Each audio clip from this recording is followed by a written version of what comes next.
Let's jump in. Today's topic of the day is seasonality. As we start entering the fall, if you see pumpkins and ghosts and Halloween costumes come in, now it's the time to start talking about seasonality.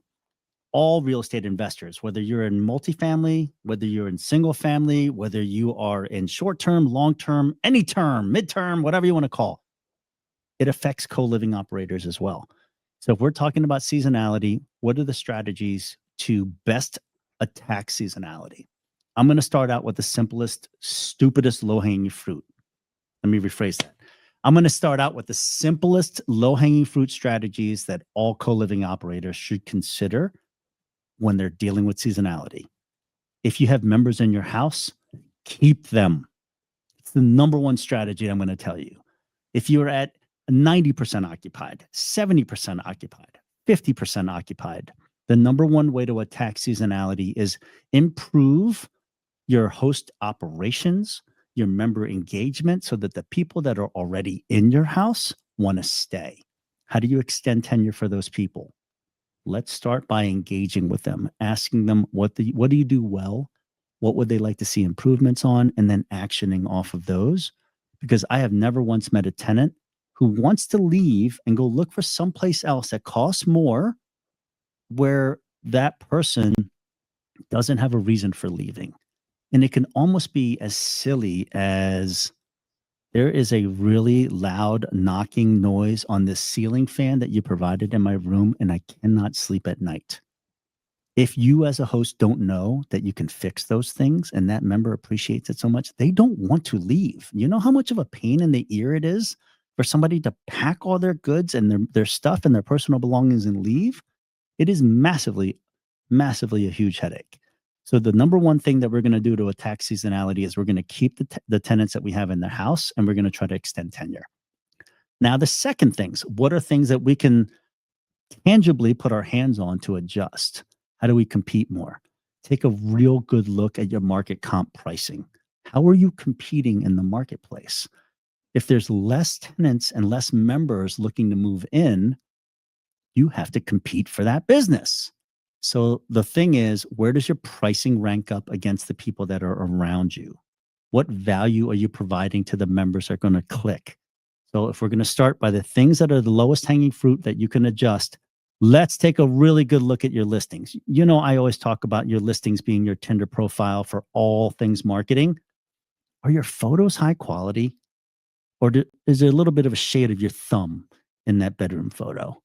Because if you look around everybody competing with you, they have high quality professional photos. Do you have an understanding and a good description of what the members read? Does it just say nice house in Atlanta? That's about as boring as you can get.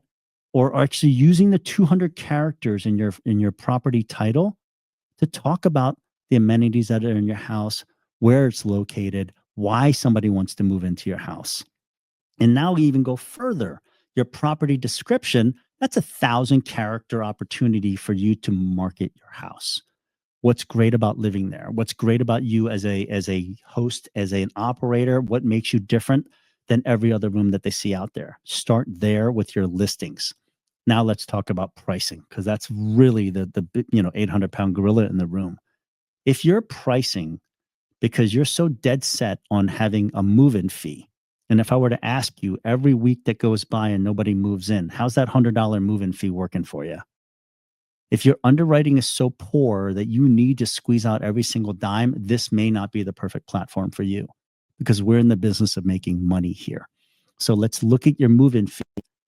If you're being stubborn and all the houses around you don't have move-in fees and you're questioning why your rooms aren't booking, let's start there. Would you trade off that $100 move-in fee that you're just hanging your hat on for somebody to move in, and week over week you're collecting rent from somebody who's a high quality tenant?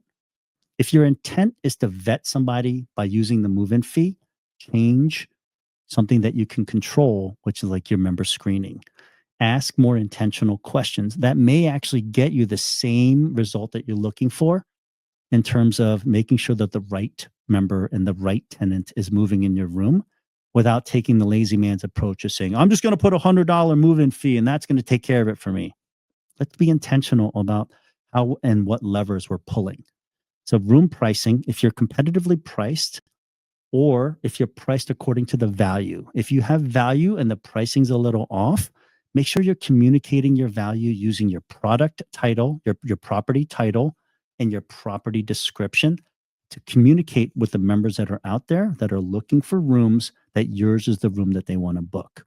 If there's other questions that you have around how to attack seasonality, let us know. Put it in the comments. There's other people that read this that they need that same information as well to become better operators.